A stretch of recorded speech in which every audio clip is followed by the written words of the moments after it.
एकनाथ शिंदे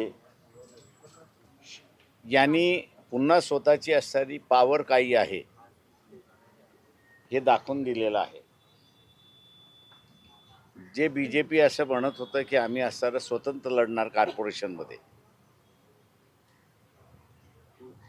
त्यांना आता असणारं माघार घ्यावी लागलेली आहे. आणि एकनाथ शिंदे यांनी अमित शहालाच स्वतःच्या खिशामध्ये घातले असं त्या ठिकाणी दिसतंय. ही असणारा एकनाथ शिंदे यांची किमया असं मी त्या ठिकाणी मानतोय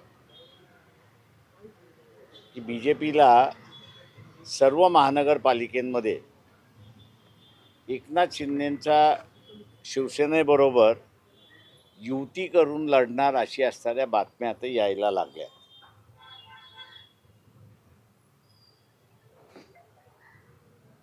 जे काही विधानसभा घडल्यानंतर एकनाथ शिंदेंना मुख्यमंत्री केलं नाही, या युतीवरनं असणारं एकंदरीत दिसतंय की महिन्या 2 महिन्यामध्ये एकनाथ शिंदे पुन्हा महाराष्ट्राचे मुख्यमंत्री होत आहेत का,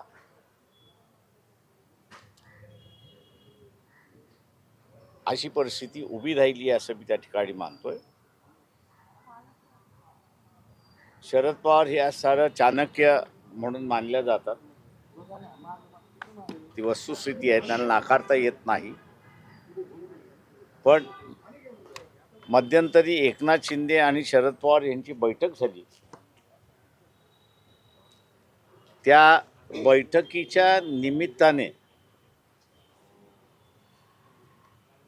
जे काही संदेश द्यायचे होते ते संदेश त्या ठिकाणी दिले अशी परिस्थिती आहे.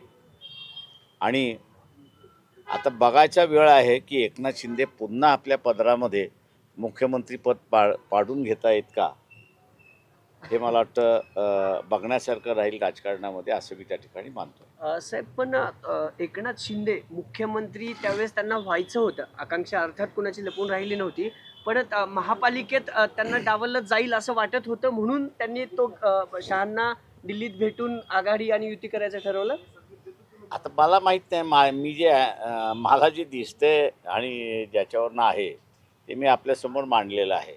भाजप सगळीकडे सांगत फिरत होतं की आम्ही एकत्र, म्हणजे पुण्याचा जरी विचार केला तर आम्ही म्हणून मी म्हणालो ना की अमित शहा सारख्याला सुद्धा एकनाथ शिंदे आपल्या खिशामध्ये टाकू शकतात.